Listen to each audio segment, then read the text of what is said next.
Yung walang-wala ka na pero naniniwala ka pa rin sa God will provide.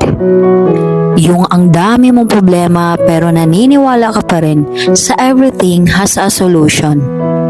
Yung ang dami mong di magandang pinagdaanan pero naniniwala ka pa rin sa everything's happen for a reason. Yung pagod na pagod ka na pero naniniwala ka pa rin sa everything's gonna be okay. Yung gusto mo na sumuko pero naniniwala ka pa rin sa keep going and achieve your dream. Yan tayo bilang isang tao. Kailangan nating maniwala kahit pakiramdam mo imposible. Pero alam mo ba, walang imposible sa Kanya. Basta tuloy mo lang ang mga ginagawa mo para sa sarili mo. Dahil wala ikaw at ikaw pa rin ang mag-aangat sa sarili mo, hindi ang ibang tao.